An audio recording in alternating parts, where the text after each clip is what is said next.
Welcome back. Last Monday, Republicans announced their proposal for a balanced budget. It features big cuts in spending, including money for higher education, and it also targets Governor Malloy's 30-year transportation initiative. A continuing issue for Republicans has been the size of the state debt through borrowing, and our next guest knows a lot about spending and borrowing as a member of the Finance, Revenue, and Bonding Committee. Veteran State Representative John Shaban is joining us today. He's a Republican representing Easton, Reading, and Weston. Thank you. Thanks for having me. Appreciate you coming in here, Representative Shaban. All right, so why the focus on the governor's transportation initiative? Well, it's obviously everyone, I think everybody was in support of improving our transportation infrastructure because we have to do it. It's long overdue. But we're in a position now where we have to find places to save money.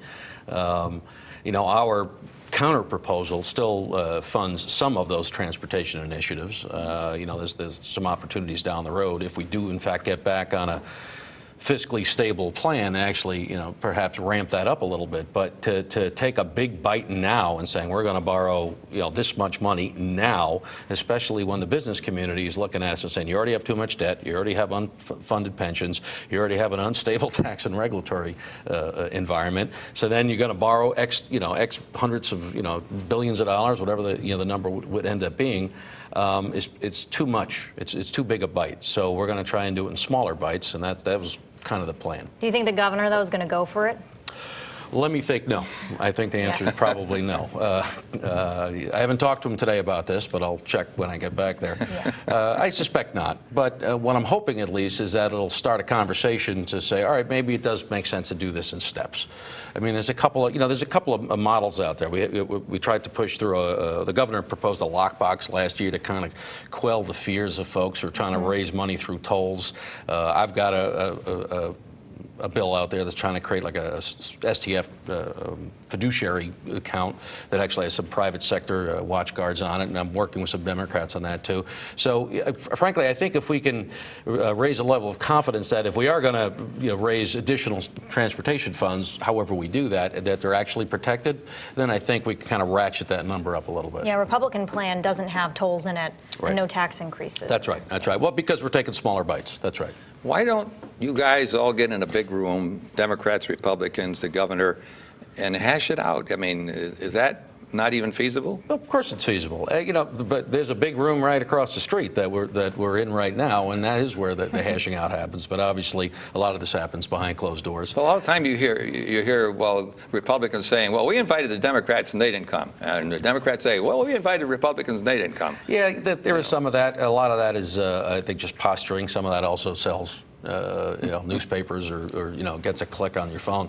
There's a lot of cooperation that gets done behind the scenes, but because of the posturing that has to happen, frankly, whether it's an election year or otherwise, I think the optics are such that it's like, well, no one's talking to each other. People are talking to each other. They are. I mean, I was talking to Joe Arasimowicz today about issues like this. Themis Claridis is in talking to Sharkey all the time. What's going on between the Democratic leadership and the governor, I'm not entirely sure. But my understanding is they're actually speaking right now, in fact, as we're taping this broadcast. Oh, good. They weren't last week. That's right. They weren't out last week. So I don't know what they're talking about. They may be ordering pizza. I don't know. But my suspicion is it's about this budget because you're right. There's 3 budget proposals out there now. There's the governor's plan. There's the Republican plan, and there's this Democratic plan that got rolled out today. That, frankly, it's not quite fully cooked yet, but the early indications are that I'm not sure the Republicans would accept it because, frankly, it doesn't do the job. It's still millions of dollars short of the projected deficit. It makes certain assumptions that I think are wildly inaccurate. You mentioned some with Joe. I mean, we're going to assume $60–80 million of folks are going to say, you know what, I'm going to pay my taxes early because I have the confidence that this state tax credit is going to be redeemable in 2–3 years. I mean, that almost smells of factoring. I mean, I'm a lawyer by day. It's my day job downstate. And when businesses start factoring their receipts, they're usually right on the edge of going out. Yeah, right. And that doesn't send the best message to the business community. And it's like, oh, the state's going to push trying to get more early payment of tax receipts and promise for something 3–4 years down the road. What can be done to stop the layoffs? I mean, short of raising taxes, is there anything else? I mean, well, no. No, frankly, I think the layoffs are unfortunate because, and I've used this analogy before, 6 years ago when I started working up here in Hartford, we had the opportunity, I think, to kind of walk down a fire escape in a balanced, careful manner, reduce the size and scope of government, reduce our burn rate, reduce how we deliver services in a predictable way. But we didn't take that path. We decided to hope for the best, and it never happened. And so we raised taxes, we raised taxes again, we raised taxes again. So now instead of walking down a fire escape, we're jumping off a burning building. And that's what's happening now. There are going to be layoffs. People who need help aren't going to get it because we're out of money. And it goes to an old maxim that you've heard people say, but it bears repeating here. Bad fiscal policy leads to poor public policy, because you can pass every bill that you want and have all these grand ideas, and it looks great on a headline, but if you can't pay for it, what good is it? And unfortunately, that's where we're at. We have 3 days left and 3 budgets. What's the reality that we're going to get this done? And, Malloy said the other day that he wouldn't be surprised if there was a special session. Would you be surprised on that? No, I don't. I actually expect a special session, and I think that's okay. I think a lot of people view it as some kind of, oh my God, it's happened in the past. Sure. It's okay.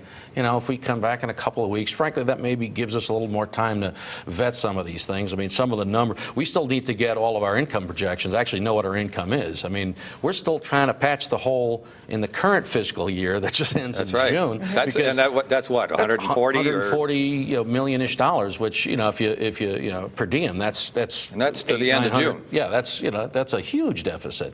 So we're probably going to have to hit the rainy day fund. Well, not we, the governor's going to hit the rainy day fund on that, I think. So we're still trying to fix the problems looking backwards. So in order to get the stuff going forward done, I'm not optimistic we're going to get done by Wednesday, but at the same time, if we got to come back in June, so be it. There's a lot of things being cut, and one thing I'm interested in as an adjunct in a community college is the cuts to higher education. All of these budgets have, we're having to cut everywhere. Well, and we're cutting. Too bad. I mean, the ECS funding, and that's one of the problems with the current Democratic budget that came out today. It doesn't have the ECS run. We're not sure what their ECS numbers are. They're discussing. The governor proposed 100% cuts to educational cost sharings for my 3 towns and other towns all around the state. Towns that, frankly, say, oh, it's only $500,000-$600,000. Well, there's 2-3 teachers gone. That's right. After the municipalities already made their budget. Yeah. So the predictability that we talk about for the business environment applies equally to the municipal environment, because our towns have made certain assumptions and have put their budget and are making. Now there are towns all down in my neck of the woods that have teacher layoff plans. They're cooking them up now because they have to. So we're going to be laying off teachers, not funding mental health, still hitting the hospitals, not funding the health care the way we need to do. Why? Because we didn't take the sustainable, predictable path down the fire escape 5-6 years ago. All right, we'll have to leave it there. Thank you, Representative Shaban, for being with us. Thanks for having me. Appreciate it. Another quick break, and then analysis of the Connecticut primary with columnists Bill Curry and Kevin Rennie. You're watching The Real Story.